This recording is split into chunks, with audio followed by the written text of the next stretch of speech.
Welcome, family, from wherever you are around the world. Thank you for joining us for this very informative lesson in our Torah. Let us begin. Most people believe the Bible is just a collection of rules, commands given, laws imposed, restrictions enforced. But what if that belief is the very thing that has kept people from understanding Yah's word?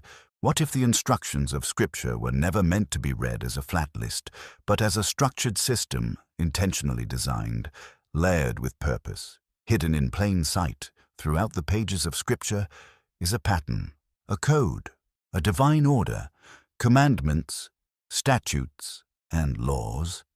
They are spoken of separately, referred to differently, and applied intentionally. And when they are confused, misunderstood, or blended together, Yah's instructions begin to appear burdensome instead of beautiful. Today, we're going to uncover the hidden code behind Yah's instructions, not to add rules, but to reveal understanding, because Yah does not give instructions to control his people. He gives them to teach, to guide, and to preserve covenant relationship with him. Once you see the structure, you'll realize this was never random. Most people see the Bible as a giant list of don't, a dusty, ancient rulebook designed to suck the fun out of life. But what if I told you that in the original Hebrew, there isn't just one word for law? There are three, and each one serves a completely different purpose in your life.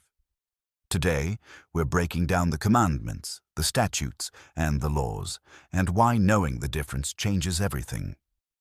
Let's begin with the foundation, the commandments, the heart. First up, the commandments or Mitzvot.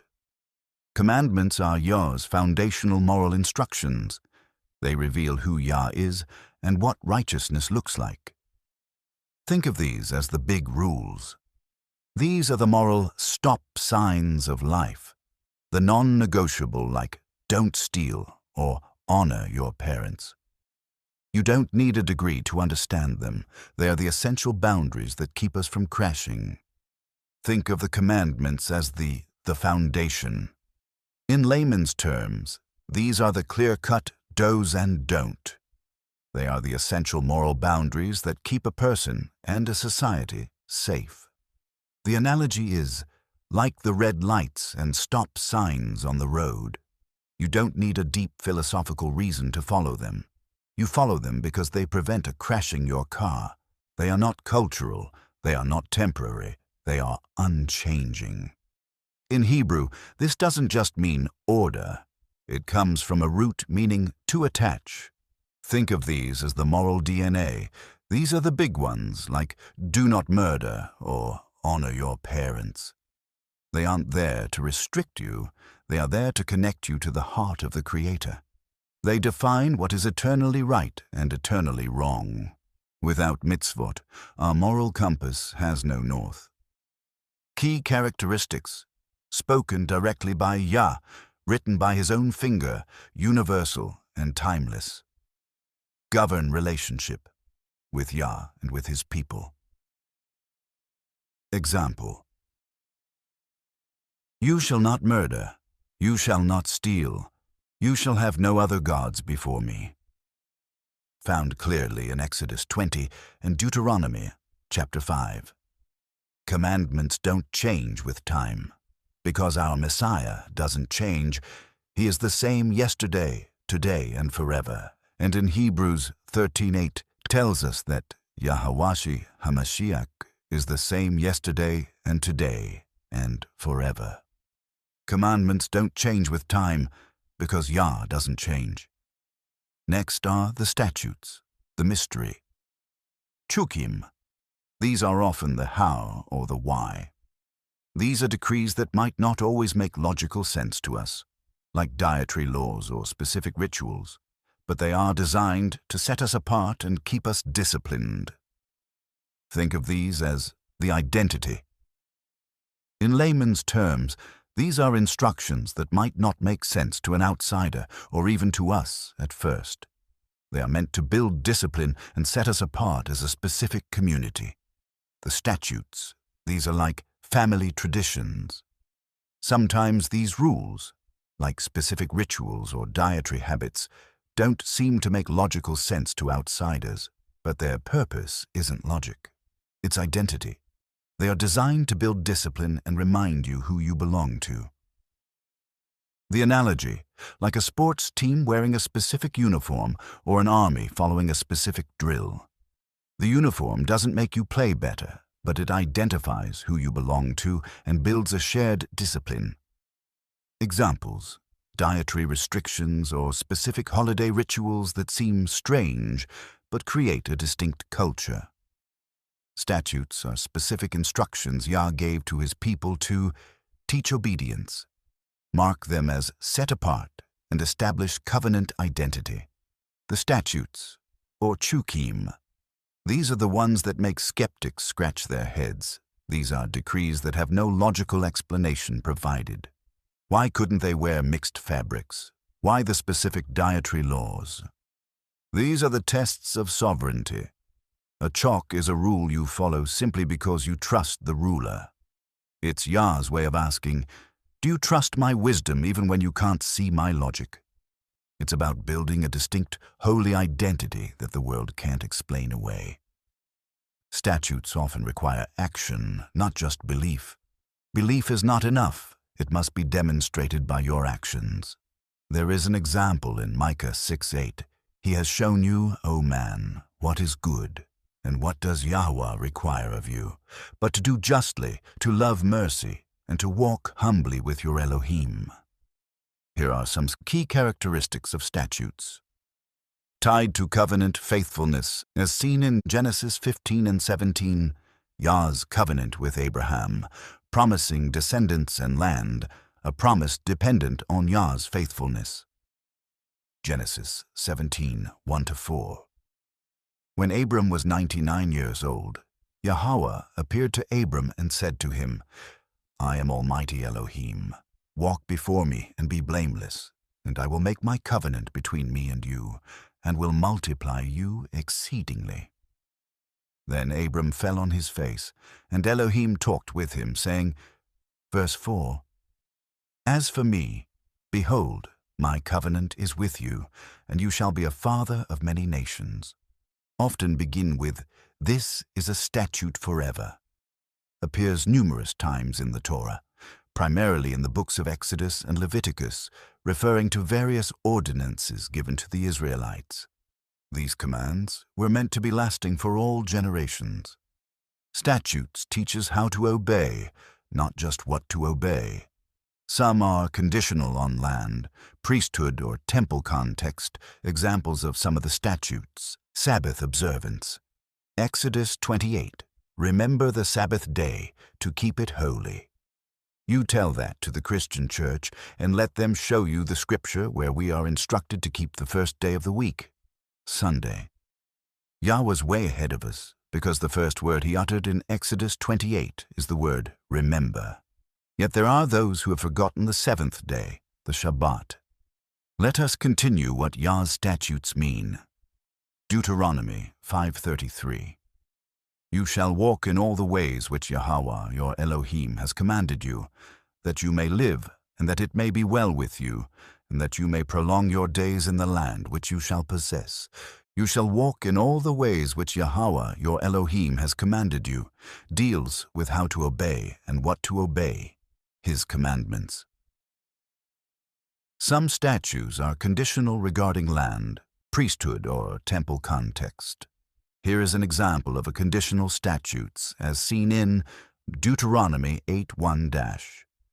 Be careful to follow every command I am giving you today, so that you may live and increase and may enter and possess the land Yahweh promised on oath to your ancestors. Examples of some of the statutes.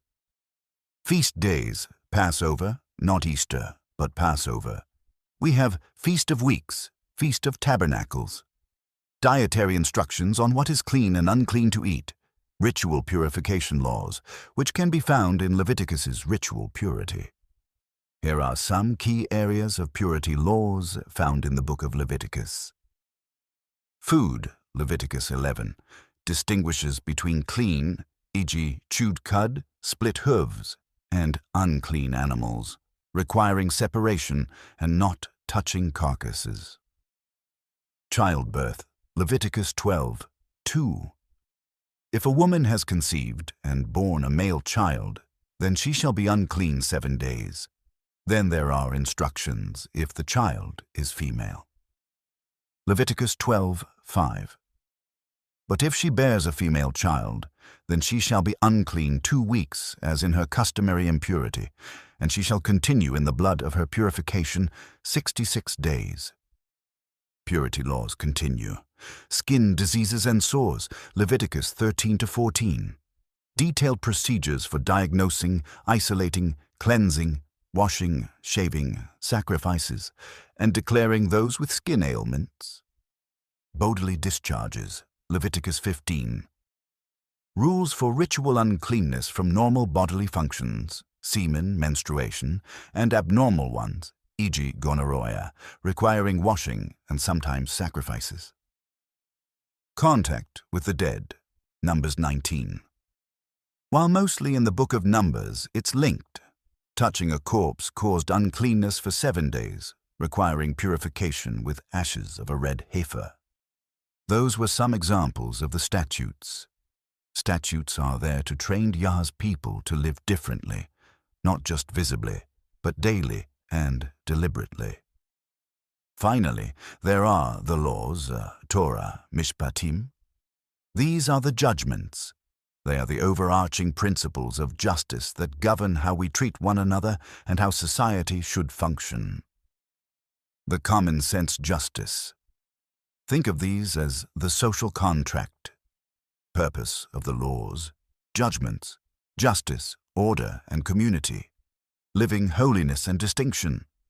To set Israel apart as holy, reflecting Yah's nature, different from all the surrounding pagan nations. In layman's terms, these are the rules of fairness. They are logical laws that any reasonable person would agree are necessary for people to get along. For example, Proverbs 21:15. It is a joy for the just to do justice, but destruction will come to the workers of iniquity. The analogy, like a neighborhood association agreement or a business contract. If your dog ruins a neighbor's garden, you pay for the repairs. It's about being a good neighbor and keeping things fair. The laws, the society. If we were stranded on a desert island and had to build a fair society from scratch, we'd eventually come up with these. These are the logical ordinances. They deal with property rights, restitution, and how to handle a dispute with your neighbor. They are the common sense laws that ensure a community doesn't collapse into chaos. They prove that Yah cares about your Tuesday afternoon just as much as your Friday evening. Laws, often called judgments, are case-based rulings that show how Yah's righteousness is applied in real-life situations. Examples: property disputes, injury compensation, social responsibility, treatment of the vulnerable. These are commonly found in Exodus chapters 21-23. Think of these as common sense justice. These are the rules of fairness. If you accidentally damage a neighbor's fence, you fix it. These laws are the social glue that ensure everyone is treated fairly and the vulnerable are protected. Laws answer questions like, what happens if someone steals? How is conflict resolved? What is fair compensation? Key characteristics, contextual and situational, concern justice, restitution and order, apply moral principles to daily life, show Yah's concern for fairness and accountability. Yah's laws show that righteousness is not abstract, it's practical. So the final summary, how they work together. Commandment, mitzvah, mitzvot. A fundamental charge or order from the Most High, often seen as core principles, e.g., you shall not murder. Commandments reveal Yah's moral will. Statute, chok, chukah. a specific enacted rule, decree, or boundary, often detailing a ritual, custom, or appointed regulation, e.g., Passover rules, Sabbath observance. Statutes train covenant obedience. Law, Torah. The broadest term, meaning instruction, teaching, or law, encompassing all Yahweh's statutes, precepts, and judgments, often referring to the entire body of divine teaching. Laws apply righteousness to real life. These terms are often used together, e.g., commandments, statutes, and judgments, to stress that Yah's guidance is complete and covers every aspect of life, from moral principles to daily practices. A commandment might be, honor your father and mother, while statutes and ordinances provide specific details on family laws and responsibilities. Following all aspects of divine law, commandments, statutes, precepts, judgments, was crucial for maintaining the covenant relationship with Elohim as emphasized in the Torah. Laws, statutes, and commandments are related terms for divine instructions, often used interchangeably but with nuances. Commandments are direct, overarching orders, like the Ten Commandments. Statutes are specific decrees, rules, or boundaries for behavior, like Sabbath rules or festivals. And laws, or Torah, is the general term for Yah's complete body of teaching encompassing all these forms, focusing on moral, civil, and ceremonial guidance for living a holy life. Together, they form one unified instruction, not contradictions. Yah's instructions were never random. They were relational, intentional, and ordered. When you understand these divine structures, you will understand the purpose of how important for us to live by them and living a holy life. So, why does this matter? Because when you understand the DNA of the law, you realize it's not a cage, it's a blueprint for freedom. The commandments protect your soul, the statutes protect your humility, and the laws protect your community. When you stop looking at the Bible as a list of restrictions and start seeing it as a design for human flourishing, the rules turn into a roadmap. Once you see the pattern, you'll never read Scripture the same way again. In the Bible, Yah's instructions aren't just a random list. They're categorized into 3 distinct layers: commandments, statutes, and laws. If this breakdown helped you see the word in a new light, hit that like button and subscribe to the channel, and remember to hit the notification bell so you will know when the next lesson is uploaded. Also, please share this lesson with others so they too can unlock the code in Torah. Join us again for more deep dives into the ancient text. Until next time, keep seeking, keep learning. Shalom.